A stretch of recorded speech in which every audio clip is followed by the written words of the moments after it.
Olá, seja bem-vindo ao programa 307 de E o Resto é História, com os dois que já conhece, Rui Ramos, João Miguel Tavares. A Segunda Guerra Mundial tem 2 dias da vitória. Tem o G-Day, quando a guerra acabou mesmo com a rendição do Japão, a 15 de agosto de 1945. Nós haveremos de falar do G-Day lá mais para o verão. E depois temos o V-Day, o dia da vitória das tropas aliadas no teatro de guerra europeu, com a rendição da Alemanha no dia 8 de maio de 1945, às 23 horas e 1 minuto, hora da Europa Central. Em Moscovo já passava da meia-noite e é por essa razão que a Rússia ainda hoje em dia celebra o fim da Segunda Guerra Mundial a 9 de maio. E nós já falámos aqui, a propósito da morte de Hitler, há cerca de um mês. Em agosto de 2001 nós falámos dos 40 anos da construção do Muro de Berlim. Em maio de 2020 falámos do milagre económico alemão, que levou o país em poucas décadas a tornar-se o motor da Europa, apesar de totalmente destruído após o fim da guerra. Pode ir ouvir estes episódios todos, se quiser. Agora, nós nunca falámos do que se passou na Alemanha, em particular, e na Europa, de um modo geral, nos dias e meses após a rendição. O país estava destruído, invadido por tropas hostis. Só na frente ocidental houve 1,5 milhão de alemães que se renderam. Os nazis estavam em fuga. E o ouvinte Hugo Belchior enviou-nos em 2001, imagina. 2021. Desculpa, em 2001. Em 2001 acho que este programa ainda não existia. Ainda não. Isto já parece que andamos a fazer isto há muito tempo, mas não...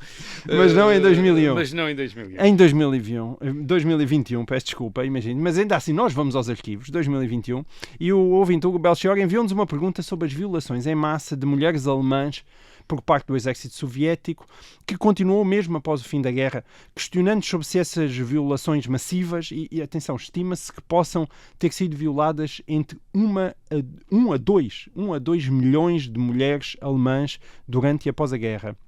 E, portanto, se essas violações massivas resultaram da sensação de impunidade ou se eram parte de uma tática muito lógica de terror patrocinada pelas lideranças soviéticas.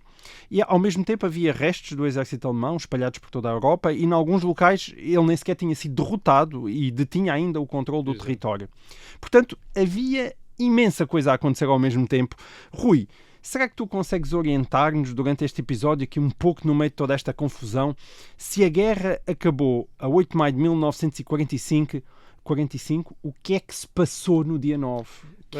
Que geralmente é quando nós vemos o The End, não é? Nos títulos dos filmes. Exato, mas muita coisa aconteceu. Mas muita coisa acontece depois do filme acabar. E não foram felizes para sempre, necessariamente. Então. Bem, a primeira coisa a dizer é que a fase final da guerra na Europa é terrível, é medonha, quer dizer, mais soldados alemães morreram nos primeiros 6 meses de 1945 do que nos 2 anos de 1942 e 1943 combinados, quer dizer, isto dá a ideia de e também morreram imensos soldados soviéticos na entrada na Alemanha a partir de janeiro de 1945. Portanto, é um momento especialmente terrível, isto é, se a guerra tivesse parado 6 ou 7 meses antes, muito mais gente tinha sobrevivido à guerra. Portanto, já estava perdida, não é? E já estava perdida, e portanto, aquela obstinação do regime nazi. Esse é o primeiro ponto.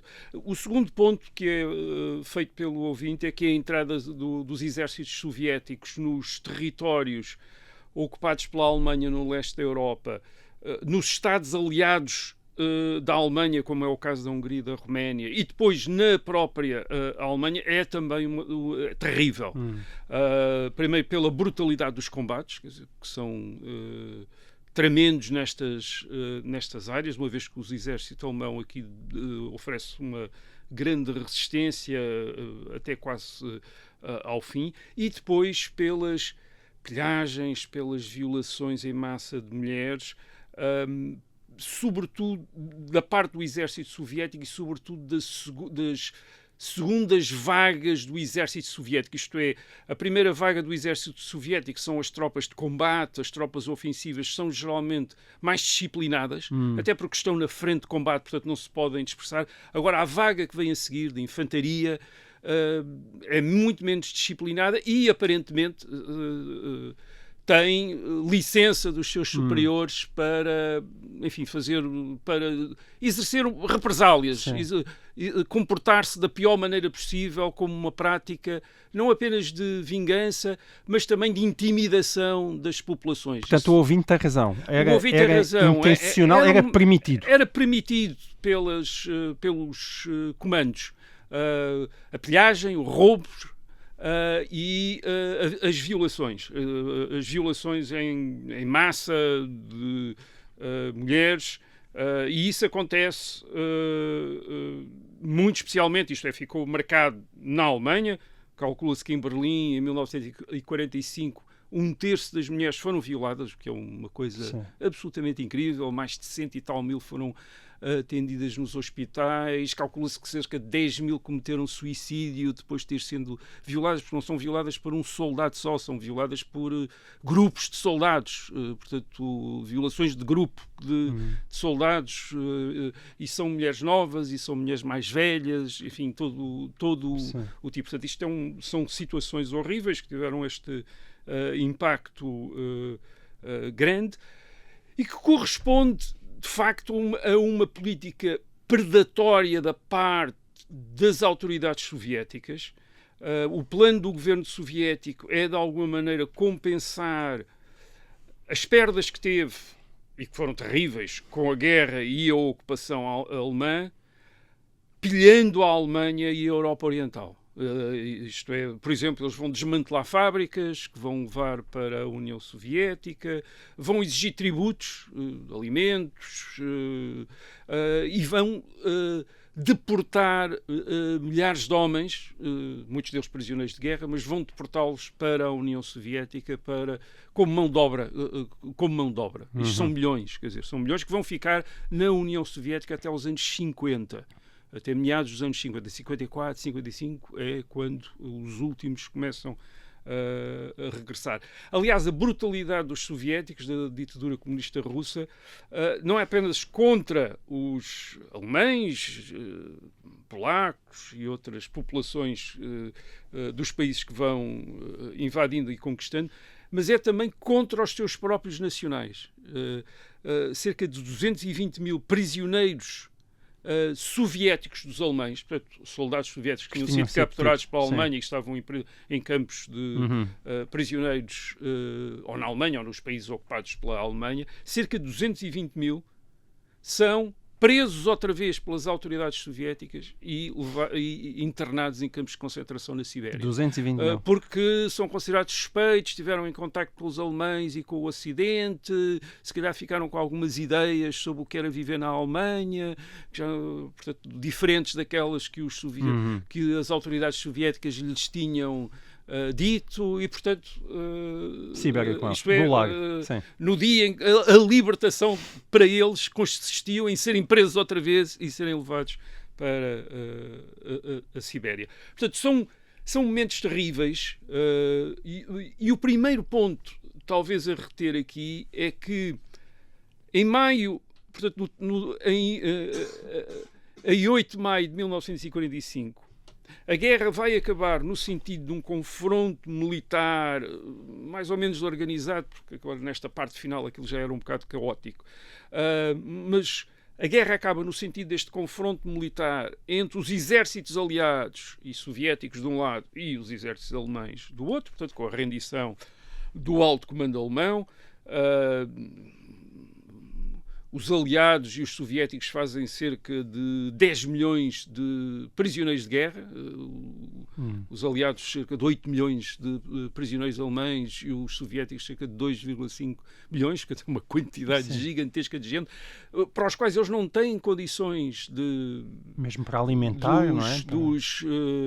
Até alojar, quer dizer, eles, os prisioneiros de guerra, por exemplo, no caso dos aliados, ficam em campos rodeados de arame farpado ao ar livre, quer dizer, e também sem alimentação durante dias. Há imensos que morrem, quer na União Soviética, quer naqueles que estão sob custódia de americanos e britânicos. Portanto, mas a guerra, no sentido do confronto entre estes exércitos, acaba, mas a violência e as guerras na Europa não acabaram. As guerras? As guerras na Europa. Então.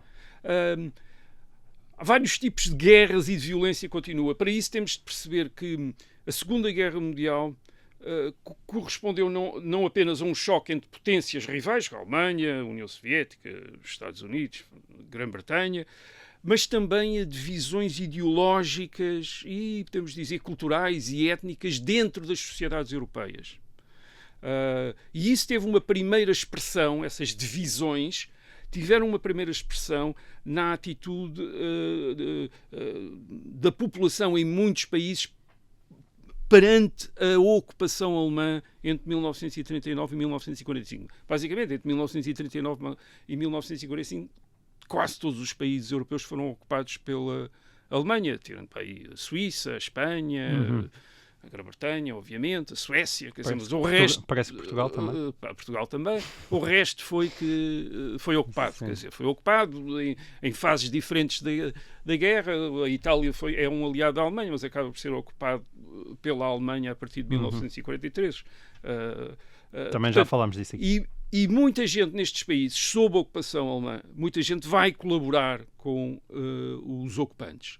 Vai colaborar com os alemães por simpatias ideológicas, por exemplo, os fascistas franceses identificam-se com os nazis alemães e colaboram com eles, por conveniências políticas, isto é, há nacionalidades, grupos nacionais que não são necessariamente simpatizantes da Alemanha, mas que vão colaborar com a Alemanha para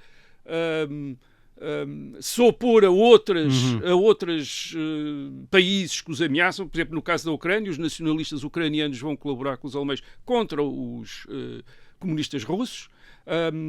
Os bálticos também vão colaborar com os alemães, uma vez que tinham sido ocupados pela União Soviética, agora estão do lado da Alemanha. Os finlandeses também vão colaborar com a Alemanha, mas esses aí já enquanto país. Agora estamos a falar em grupos em comunidades. Sim. Há muita gente que também vai colaborar com a Alemanha por oportunismo económico, faz negócios com os alemães, quer dizer, os alemães compram coisas, vendem, faz negócios com a Alemanha. E talvez aí, o maior número por necessidade. Isto é, precisa de obter algumas vantagens e... Precisa de ganhar a vida, não é? E de repente são países que de repente têm ali umas centenas de milhares, até uns milhões de soldados alemães estacionados, que consomem, que se querem divertir também e que, portanto, vão para os restaurantes, vão para os bares. Portanto, há muita gente que também, na prática, tem contactos com o inimigo, digamos assim, e faz negócios. E no momento da derrota alemã, entre 1944 e 1945, quando os países começam a ser libertados pelas tropas aliadas ou pelas tropas soviéticas, os países ocupados, surgem muitos resistentes e resistentes de última hora, quer dizer, como se dizia em França, isto é, resistentes do dia seguinte. Certo. E como a Vera Lagoa também disse em Portugal. Exatamente, resistentes do dia seguinte a cobrar essa colaboração. E, portanto, há neste fim da guerra e no fim da ocupação alemã e no fim da guerra, na maior parte dos países europeus, uma enorme vaga, são milhares de saneamentos, isto é, de pessoas que são despedidas de empregos, de prisões, de assassinatos e de execuções. Isto é mesmo o fim da guerra dá origem na maior parte dos países a uma nova onda de violência de massa de uma parte da população contra a outra parte. Nós conhecemos as imagens famosas de França das mulheres que ficavam com o cabelo rapado. As mulheres tinham feito aquilo que os franceses chamavam colaboração horizontal, isto é, que tinham tido namorados alemães, e que são humilhadas e vexadas em público, através do corte do cabelo, mas espancadas também, despidas, conduzidas nas ruas, com as pessoas a baterem-nos, etc. Isso acontece a não milhares... é só na França. Não acontece só na França, e acontece a milhares de mulheres, centenas, aliás, dezenas de milhares de mulheres em França e nos restantes países europeus. Isso, por vezes, é patrocinado pelas próprias autoridades militares, quer aliados, quer soviéticos, nas suas zonas de ocupação. São eles, às vezes, que promovem as depurações, isto é, o afastamento de gente que eles acham que colaborou com os alemães, ou no caso da Alemanha, que eram nazis, prisões, execuções. e nos primeiros tempos as execuções são todas sumárias, isto é, a pessoa é presente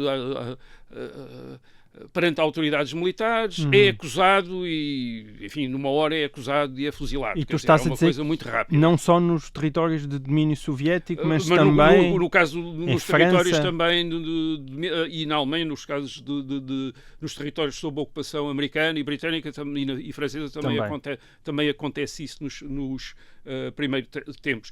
Claro, os soviéticos levam talvez isto a uma escala maior, uma vez que os soviéticos não se entretêm apenas a identificar e a punir aqueles que colaboraram com os nazis, mas também aqueles que resistiram aos nazis, como no caso da Polónia, já aqui falámos disso, em que a resistência polaca é um dos principais, isto é, a resistência polaca que foi aquela que na Europa antes da libertação mais frontalmente se opôs aos nazis, por exemplo, com a revolta de Varsóvia em 1944. Bem, essa resistência polaca vai ser um dos principais alvos da repressão soviética. Portanto, porquê? Porque os soviéticos imaginam logo que essa resistência vai ser um obstáculo ao estabelecimento do seu poder na Polónia e, portanto, perseguem-nos, prendem-nos, matam-nos e deportam-nos para a Sibéria também. Quer dizer, portanto, os resistentes polacos são dos principais, que já tinham sido das principais vítimas da repressão nazi, depois são as principais vítimas também da repressão comunista logo a seguir à ocupação soviética. Bem, por trás desta violência há muitas represálias, há muitas vinganças, há simples desordem também, há casos de desordem, mas, repito, a violência é fundamentalmente uma violência conduzida com motivos políticos, isto é, por grupos que estão a tentar conquistar o poder. Em França e na Itália, nitidamente, grupos comunistas que estão a tentar conquistar o poder e, portanto, oferecem-se como os executores das vinganças relacionadas com a ocupação e com a guerra e, claro, no caso da Europa Oriental, a tentativa dos soviéticos de imporem a sua autoridade, eliminando aqueles que eles pensam que lhes podem resistir. Em França, os números são impressionantes. Em França calcula-se que pelo menos umas 10 mil pessoas tenham sido assassinadas por grupos de resistentes entre 1944 e 1945. Portanto, uma autêntica guerra civil em França. E as milhares de mulheres que foram vexadas e que tiveram o cabelo cortado. E depois a quantidade de gente que foi processada ou investigada por colaboração. 300 mil pessoas foram investigadas. Isto continua a ser um grande problema nos tempos a seguir à guerra. Ainda recentemente, na Holanda, foi finalmente revelada a lista de todos aqueles que tinham sido suspeitos de colaboração com os nazis. E isso causou na Holanda, há uns meses, uma enorme discussão, quer dizer, porque essa lista não tinha sido revelada. Porquê? Porque há pessoas que foram denunciadas gratuitamente, injustamente, erradamente, e estão lá os nomes, quer dizer, nas listas, e isso atrapalhava a vida, atrapalhou a vida no passado e agora veio atrapalhar a reputação de gente, que é uma grande parte já falecida, mas que vem a ser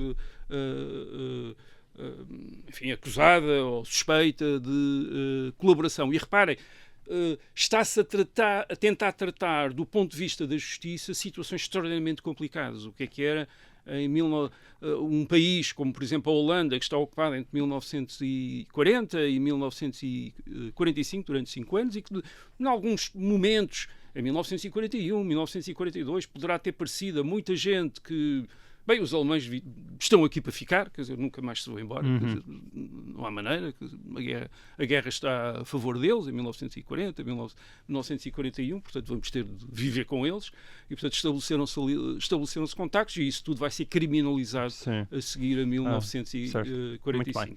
Rui, chegamos ao final da nossa primeira parte, nós voltamos já a seguir. Até já. Olá, seja bem-vindo de volta a esta segunda parte da E o Resto é História. Nós estamos a falar do que aconteceu após o final da Segunda Guerra Mundial na Europa, o dia seguinte. Tu estavas a falar de França, Rui, mas há outros exemplos, como Itália? A Itália também... Bem, a Itália, também já aqui falámos disso, a Itália na parte final da guerra, entre 1943 e 1945, dividiu-se em dois Estados. A chamada República Social Italiana, fascista, ao lado dos alemães no norte, e o Reino de Itália ao lado dos aliados no sul. Portanto, há a guerra... Os últimos anos da Segunda Guerra Mundial na Itália são uma guerra civil também. Isto é, não é só o combate entre os alemães de um lado e os americanos e os britânicos do outro, há também o combate entre italianos de um lado e italianos que estão do outro, e depois também outras guerras dentro desta guerra, por exemplo, na zona do Adriático, na costa do Adriático, há também uma guerra entre grupos italianos armados e grupos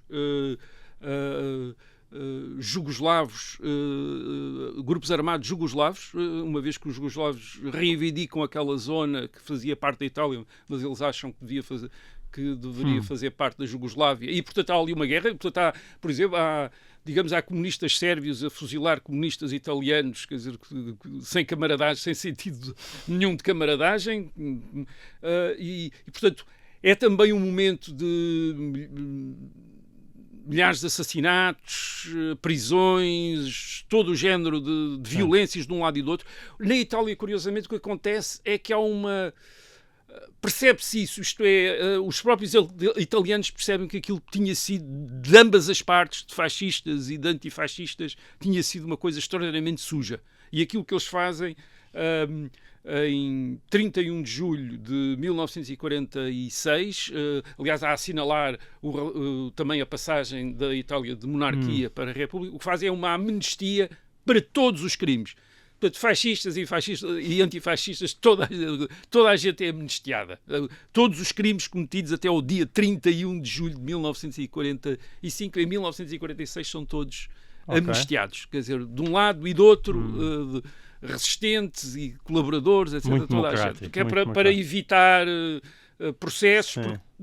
Aí toda a gente percebe que ambas as partes tinham cometido atrocidades. Quer dizer, toda a gente tinha praticado crimes. Mas noutros lugares houve uma espécie de perpetuação desse clima de guerra civil, não é? Sim, na Ucrânia, por exemplo, ou nos países bálticos, os nacionalistas continuam nos anos 40 e nos anos 50 a resistir à ocupação soviética. No caso dos países bálticos, há cerca de 50 mil homens que fazem guerra de guerrilhas até meados dos anos 50 contra a União Soviética. A mesma coisa acontece na Ucrânia. Portanto, há uma grande resistência ao regresso dos soviéticos e como, enfim, o território presta-se a estas guerrilhas, grandes florestas, etc. Portanto, há esta continuação de guerra e de operações de guerra até aos anos 50.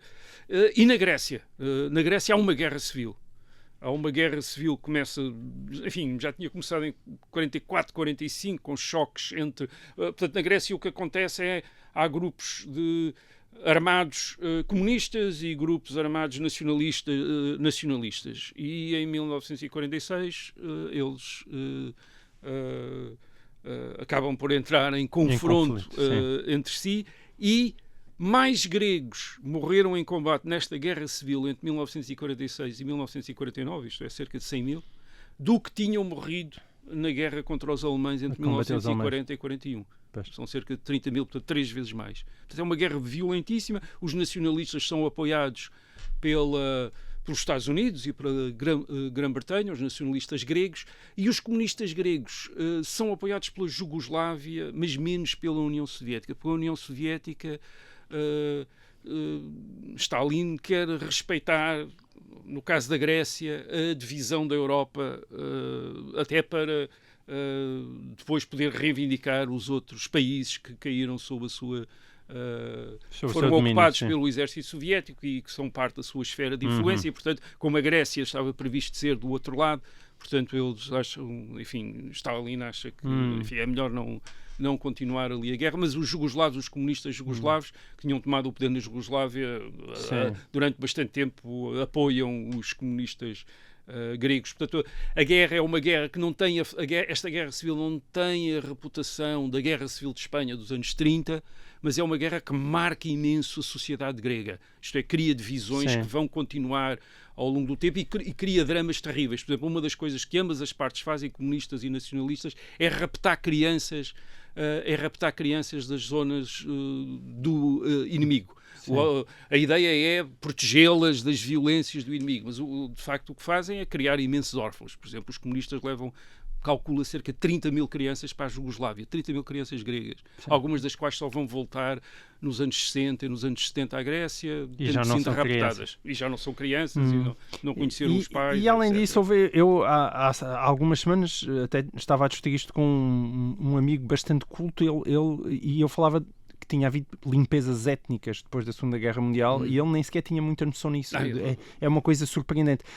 Mas houve limpezas étnicas. É a grande época das limpezas étnicas na Europa. Quer dizer, é isso, aliás, é isso que os europeus se dedicam a seguir ao dia 8 de maio de 1945. É limpezas étnicas. É isso, basicamente, que a maior parte dos europeus fazem.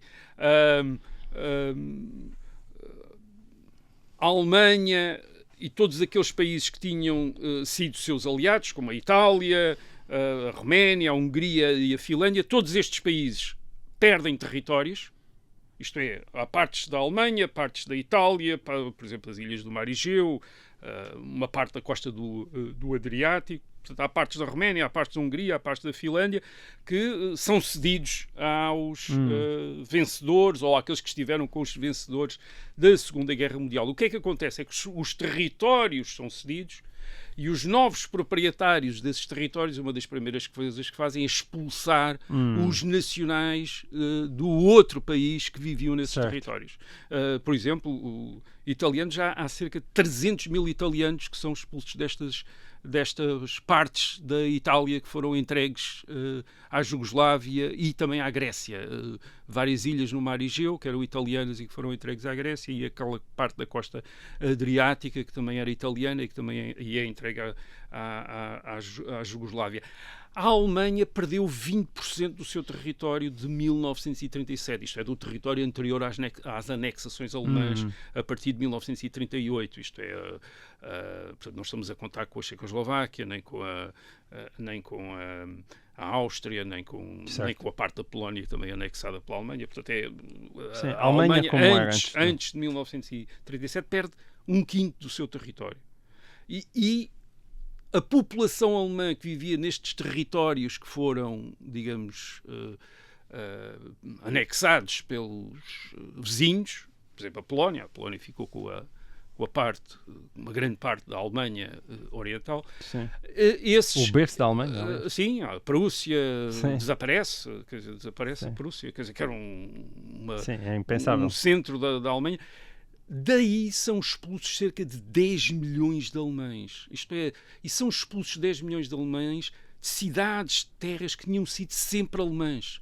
E onde depois os novos ocupantes trataram de eliminar qualquer traços da cultura alemã e da presença alemã. Portanto, é um bocadinho imaginar o Minho anexado. Isto é, o Minho, berço de Portugal, portanto, também anexado por outro país. E tudo varrido. Isto é, tudo varrido, a presença portuguesa completamente eliminada e os portugueses todos expulsos de lá, expulsos desse território. Portanto, é isso que acontece à Alemanha. Isto é, foi assim que desapareceu, portanto, o Reino da Prússia, o antigo reino ou a parte mais importante do Reino da Prússia.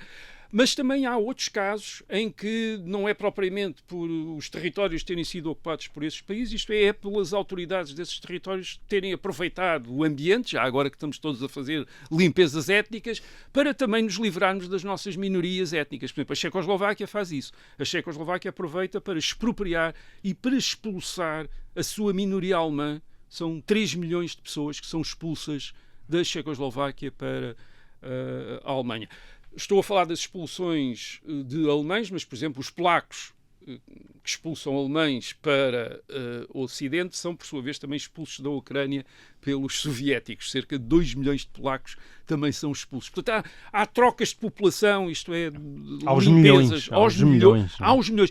E reparem, estas expulsões são brutais. Portanto, isto não era assim, isto não era do género, bem, vocês têm 2 anos agora para sair, têm aqui as passagens aéreas e vão-se embora. Não era nada disto, quer dizer, isto não era nada disto. Isto basicamente no leste da Europa, na Alemanha, na antiga Alemanha mais a leste, o que acontecia era mais ou menos assim. Uma manhã, 7 da manhã, chegava, sem aviso prévio, chegava uma coluna de militares soviéticos, enorme, a um bairro, a uma povoação, às vezes até uma cidade, uma pequena cidade, e com megafones era dado aviso às pessoas que tinham para aí meia hora para sair de casa, para sair das casas, levando apenas aquilo que pudessem levar na mão. Transportar. E, portanto, toda a gente tinha de sair de casas, eram formados em colunas e eram marchados pela estrada principal para longe, quer dizer, isto é, para longe, e depois eram ditos, bem, continuem a marchar a pé e saiam daqui para fora e não voltem, porque se voltarem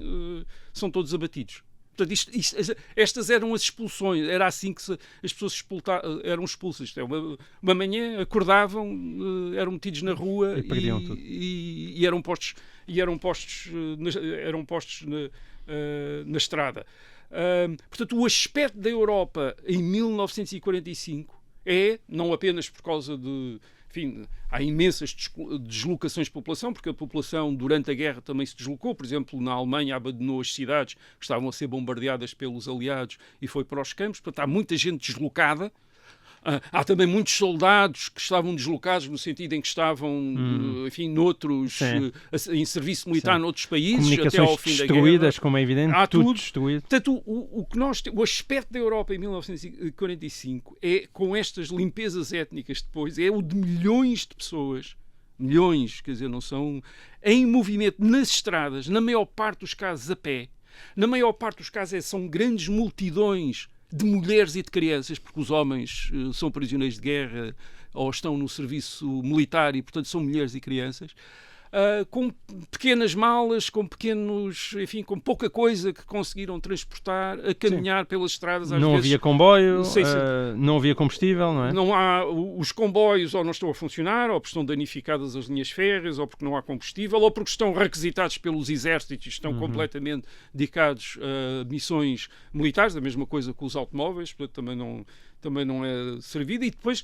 estas pessoas estão a passar por onde? Estão a passar, na maior parte, por exemplo, no caso da Alemanha, entre ruínas. Quer dizer, as cidades as cidades alemãs entre 1943 e 1945 foram sujeitas a uma campanha de bombardeamento sistemático, destruição sistemática das zonas urbanas. Portanto, não há habitações, não há luz, não há eletricidade, não há serviços públicos. Portanto, é uma espécie de um enorme deserto. É uma Europa, esta Europa em 1945 é uma Europa, portanto, em que uma grande parte dos europeus estão sem abrigo, estão sem abrigo, estão nas ruas, nas estradas. São pessoas que tinham sido desenraizadas completamente. Portanto, os alemães que viviam na Silésia, na Prússia, foram tirados das suas aldeias, cidades onde eles viviam, os seus pais viviam, os seus avós, bisavós, enfim, foram tirados daí, atirados para a estrada, para irem para onde pudessem. É uma Europa onde as pessoas perderam o contacto entre si. Isto não há maneira de contactar. Portanto, há filhos que não sabem o que aconteceu aos pais, pais que não sabem o que aconteceu aos filhos, mulheres que não sabem o que aconteceu aos maridos, não têm notícias absolutamente nenhuma. Por exemplo, na Alemanha, a partir de 1945, um dos grandes problemas é a bigamia. Quer dizer, isto é o clássico. Viúvas alemãs. Pensava que tinhas morrido na frente de combate. Viúvas alemãs que ficaram à espera, não tiveram nunca mais notícias dos maridos, quando, entretanto, formaram novas relações ou casaram, e de repente, e isto pode acontecer até 1954, de repente aparece o marido que entretanto esteve na Sibéria 10 anos preso na Sibéria. Portanto, uma situação tipo Frei Luís de Sousa do Almeida Garrett, quer dizer, isto é dele aparecer lá depois da batalha, muitos anos depois. As pessoas também perderam as referências, o que permite as maiores imposturas. Por exemplo, um dos problemas também no caso da Alemanha, por exemplo, é a quantidade de gente que se faz passar por médico. Porquê?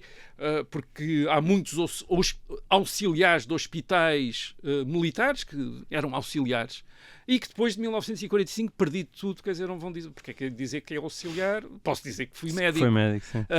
Enfim, ninguém tem naquele momento a possibilidade de conferir credenciais Exato. e diplomas, nem nada. A pessoa parece ter uma ideia de como dar uma injeção e de fazer umas palpações, etc., porque viu os médicos a fazer isso nos hospitais e, portanto, há gente que faz depois uma nova carreira, quer dizer, como médico. Há desequilíbrios enormes, por exemplo, na população. Há muito mais mulheres do que homens nesta sociedade europeia a seguir a 1945. Por exemplo, na Alemanha, entre os 20 e os 30 anos, pensa-se que as mulheres são o dobro dos homens nesta altura. O que quer dizer que muitas mulheres ou estavam presos ou tinham morrido ou não se sabia deles. Portanto, isso dificulta relações que as pessoas normalmente iriam ter nestas idades, aos 20 e poucos anos, e que não vão ter, quer dizer, que vão ficar sozinhas. Aliás, o mesmo tinha acontecido depois da Primeira Guerra Mundial. E depois é uma Europa perigosa, quer dizer, há muitas bombas e minas por explodir. Aliás, ainda hoje são encontradas munições da Segunda Guerra Mundial, sobretudo, mas às vezes também da Primeira Guerra Mundial. E depois há grupos armados por todos os lados, dedicados à pilhagem e à violência. Portanto, aquilo tem ali um lado de Mad Max, quer dizer, em determinadas zonas. E há também uma coisa que os testemunhos revelam, que há uma grande brutalidade e uma grande indiferença ao sofrimento. Isto é, todas aquelas pessoas que regressam dos campos de concentração nazis, dos piores, isto é, os judeus sobreviventes aos campos de concentração nazi, que regressam e contam, eu estive e aconteceu-me isto, não suscitam, na maior parte dos casos, a mínima simpatia. Quer dizer, as pessoas julgam que eles também sofreram, toda a gente julga que sofreu muito mais do que o seu vizinho. E, portanto, a tendência é um pouco aquilo que acontece nesta Europa nos anos 40 e 50, não é apenas porque os europeus querem se esquecer da guerra e dedicar-se a construir um presente e um futuro, e, portanto, não falam da guerra, é também por aquela sensação de que não vale a pena falar, porque não vou interessar as outras pessoas, nem lhes vou suscitar qualquer empatia. Portanto, é uma sociedade embrutecida e tornada indiferente pelo hábito do sofrimento. Isto é, alguém que me venha contar uma história, eu fui bombardeado, perdi a família, etc. Bem, toda a gente foi bombardeada e toda a gente perdeu a família. Portanto, não venham aqui pedir qualquer simpatia. Não há simpatia. Quebram-se os laços de solidariedade. Há um embrutecimento, quer dizer, houve um embrutecimento das sociedades europeias. E, portanto, há imensos problemas, quer dizer, há a necessidade de estabilizar os movimentos destas populações, dar-lhes abrigos, a necessidade de restabelecer serviços públicos, eletricidade, água, gás, que não existem, restabelecer abastecimentos. Por exemplo, no caso da Alemanha, inicialmente, o que as pessoas fazem no fim da guerra é, aquelas que podem, é pilhar as lojas e pilhar os grandes armazéns do exército alemão, que são completamente saqueados pela população, tentar ficar com os mantimentos, as rações de guerra, etc. Quer dizer, portanto, e isso é uma coisa que acontece e que permite, digamos, minorar as dificuldades em termos de alimentação da Alemanha nos primeiros meses, quer dizer, esta pilhagem dos armazéns. E depois há uma outra coisa que a seguir também vem minorar, é que os exércitos, quando os exércitos aliados, americanos e britânicos, começam a retirar, eles próprios têm armazéns gigantes de abastecimento para as suas tropas, não precisam disso e, portanto, distribuem-nos à população, às autoridades alemãs, aliás, às autoridades locais alemãs para distribuir pela população. O mesmo acontece, aliás, no Japão. Há muitos outros problemas. Por exemplo, outro problema é prevenir a inflação, uma vez que o governo nazi, nos últimos momentos da guerra, imprimiu imenso dinheiro para para pagar e, portanto, há o risco de, na Alemanha, por exemplo, haver uma inflação tão grave ao fim na Segunda Guerra Mundial como houve na Primeira Guerra Mundial. Portanto, é uma época extraordinariamente difícil. Sim, eu tenho de interromper aqui porque, para quem nos está a ouvir em direto, o nosso tempo chegou ao fim. Nós acabamos aqui num tom dramático, mas se quiser ficar um bocadinho mais bem disposto, ouça o resto no podcast, que talvez haja, enfim, um bocadinho de arco-íris. Para quem está em direto, até para a semana. Rui, vá lá, dá-nos lá agora algumas boas notícias. Deixa-me continuar ainda com as nuvens cinzentas. Ainda no capítulo das más notícias. O fim da guerra, em alguns casos, tornou as coisas mais difíceis, por exemplo, no caso do abastecimento. Este é o caso da Inglaterra, que é um caso estranho, quer dizer, os ingleses vão passar muito pior em termos de abastecimentos a seguir ao fim da Segunda Guerra Mundial do que durante a Segunda Guerra Mundial. E porquê? Porque em agosto de 1945 o governo dos Estados Unidos decidiu, bem, a guerra acabou, e não vamos continuar a ajudar a Inglaterra. E, portanto, suspendeu o auxílio que até aí tinha prestado à Inglaterra. Bem, a Inglaterra está com imensas dificuldades de importar alimentos, porque não tem divisas. Isto é, tudo aquilo que era as suas divisas utilizou-as para comprar armamento. Portanto, o governo britânico não tem meios para fazer. Sim. Não tem dinheiro, não tem crédito também, ninguém empresta, quer dizer, sabem que eles estão arruinados. E, portanto, o racionamento dos alimentos tornou-se muito mais rigoroso entre 1945 e 1947 do que no tempo da guerra. Portanto, enfim, isso talvez explique porque é que o Churchill perdeu as eleições? Não exatamente, porque as eleições foram logo a seguir, ainda não apanhou ainda não apanhou esse racionamento. Mas quem falasse, como eu falei, por exemplo, com muitos britânicos que tinham vivido o fim da Segunda Guerra Mundial, eles lembravam-se. Os piores anos tinham sido 46, 47. E depois, claro, no norte da Europa não é apenas a questão da dificuldade de arranjar alimentos. É também, por exemplo, a questão do aquecimento. Estes são invernos em que as pessoas, a temperaturas terríveis, passaram-nos sem aquecimento. Certo. Por vezes acumulados em casas mais ou menos destruídas pela guerra. Portanto, a memória destes anos, na maior parte das gerações que os viveram, era tremenda. Quer dizer, logo a seguir à guerra não é uma época de grande felicidade. De grande regozijo. Mas dá-nos lá agora as boas notícias. Nós já falámos, aliás, das boas notícias. A grande boa notícia é o Plano Marshall de 1947, que é quando os americanos finalmente percebem que têm de ajudar a Europa.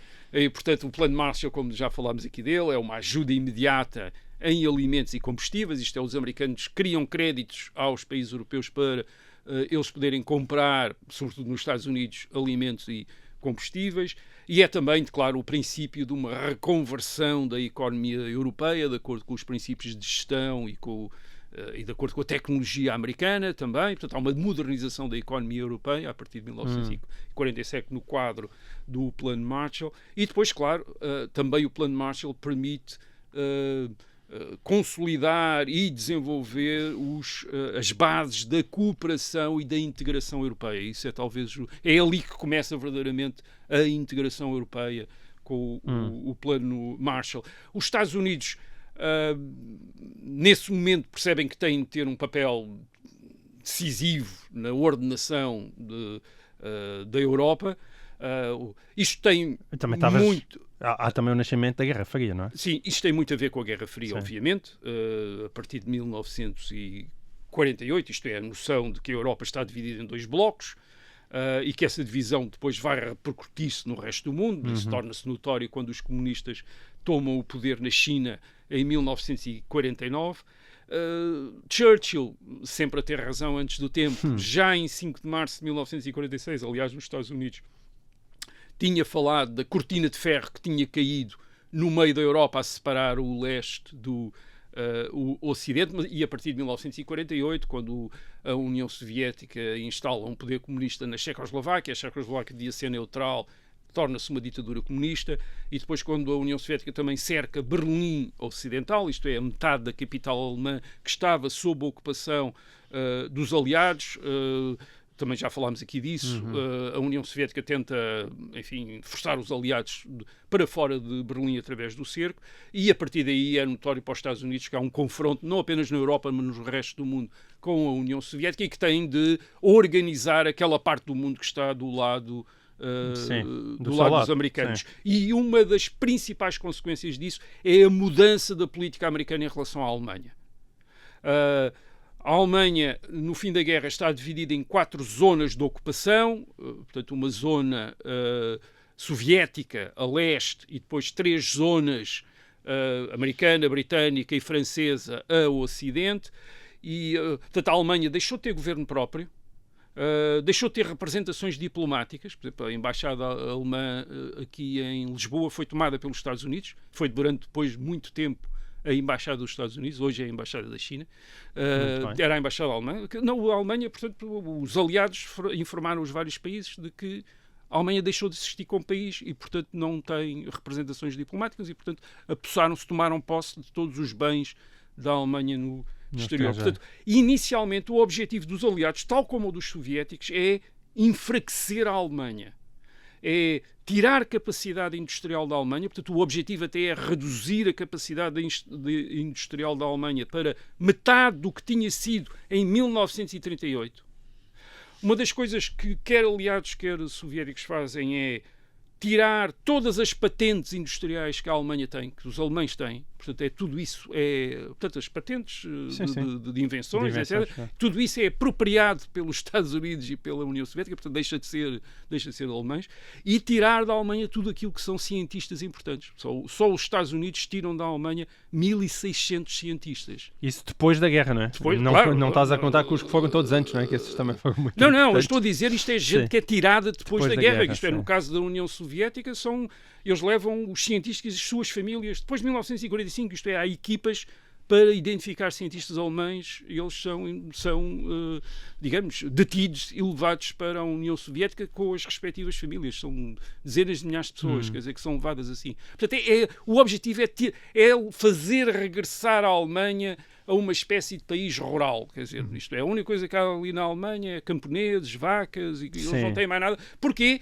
Porque assim não vão voltar a tornar-se uma ameaça militar como se tinham tornado depois da Primeira Guerra Mundial. Mas a certa altura os americanos percebem que não é uma boa ideia. Os americanos, a partir de 1948, 1949, percebem que para enfrentar a União Soviética precisam de uma Europa Ocidental próspera, e para terem uma Europa Ocidental próspera precisam da máquina económica alemã. Isto é, e isso começa os diplomatas, os especialistas a explicar que se a economia alemã não for reanimada, o resto da Europa também não terá capacidade para se reanimar por si. Portanto, e aí temos, em 1949, a Constituição da República Federal Alemã a partir dos territórios ocupados pelos aliados americanos, franceses e britânicos. Depois a parte oriental soviética também vai ser constituída em república, também numa ditadura comunista, a República Democrática Alemã, e depois beneficia-se de um facto que, entretanto, os aliados descobrem seguir à guerra, é que a capacidade industrial alemã não tinha sido tão afetada pelas destruições da guerra como se pensava, porque eles tinham dispersado as fábricas, portanto havia muito material, fábricas a funcionar fora dos locais e que os aliados tinham bombardeado e que estavam fundamentalmente a bombardear as cidades, mas já as fábricas já lá não estavam, que tinham sido deslocadas. E portanto foi possível a partir daí uma recuperação. E dá-se o famoso milagre económico alemão. É uma recuperação rápida da que economia é realmente alemã. uma coisa absolutamente Não, espantosa, 1960, até depois do retrato que tu aqui Sim, fizeste. em 1960, quer dizer, isto é 10, 15 anos depois da guerra, o PIB alemão é o dobro do que tinha sido antes da guerra. Quer dizer, isto é, em poucos anos eles aumentam a riqueza da Alemanha espantosamente. É óbvio que isto também tem a ver com as condições que os próprios Estados Unidos criaram, não só na Europa, mas no mundo, de cooperação, de circulação de bens, de capitais. Os americanos foram eles que, no quadro das Nações Unidas, promoveram a constituição de mecanismos para assegurar o comércio livre, isto é, para evitar os protecionismos que tinham afetado as economias depois da Primeira Guerra Mundial e, sobretudo, nos anos 30. Portanto, os americanos querem evitar isso e, portanto, criam instituições. Abertura de mercados. Abertura de mercados e com instituições financeiras para permitir a continuação das relações comerciais entre os países, como o Fundo Monetário Internacional, o Banco Mundial, etc. Portanto, os próprios americanos criam um ambiente que permite a países crescer em mercados que são maiores do que os mercados nacionais, que nesta altura estão extremamente deprimidos, que são mercados mundiais. Mas é realmente espantoso. Mas é verdadeiramente estamos a falar em praticamente 10 anos, no intervalo de uma 10 década. anos, É 10 como anos. se, quando António Costa tomou a posse em 2015, até Sim. aos dias de hoje, o PIB português tinha o dobro. O dobro. Quer dizer, isto, portanto, sim, é basicamente isso. É um milagre económico. A mesma coisa, reparem, coisas semelhantes, quer dizer, análogas, não a um nível tão grande, acontece, por exemplo, também em Itália e em França também. Isto é, há obviamente a questão da reconstrução, quer dizer, a própria reconstrução cria uma dinâmica, claro, e as ajudas americanas, totalmente destruído, etc. também Portanto, é mais fácil. É possível atingir grandes níveis de crescimento, mas a questão aqui é que não havia Estado Social, não está a ser construído o Estado Social nesta altura. O ponto aqui é que não é apenas atingido o estado anterior, mas ultrapassado em grande medida. E, claro, outra consequência também desta Segunda Guerra Mundial, e que tem impacto também na Europa, é o fim dos impérios europeus. Dizer, o enfraquecimento, incluindo do grande vencedor da Inglaterra. Um dos grandes vencedores, alegadamente, que acabou por ser um grande perdedor. A Inglaterra é um dos países que mais perde. Aliás, é o país em que não há milagre económico, quer dizer, é o país em que não... O país que não ganha, o país que resiste, que ganha a guerra e que mais sofre com a vitória. Foi aquele que menos tirou da vitória. Portanto, mas o enfraquecimento da Inglaterra, da França e, por exemplo, da Holanda também, levam à descolonização a partir de 1947, isto é, a independência da Índia e do Paquistão, a independência da Indonésia, no caso, e depois também a independência dos Estados Árabes no Médio Oriente e a independência de Israel. Portanto, isto começa primeiro na Ásia e no Médio Oriente e depois atinge a África na década de 1960 e é também uma das grandes consequências para a Europa da Segunda Guerra Mundial. Bom, de facto, Rui, parece-me que algumas coisas aconteceram, não é? Aconteceu muita coisa. Há um antes e um depois. Há um antes e um depois. Muito bem. Bom, agradecemos então a este filme que foi retratado, que é aquele que vem depois do The End, geralmente nos filmes de Hollywood. Nós voltamos para a semana com mais o resto da história. Até lá.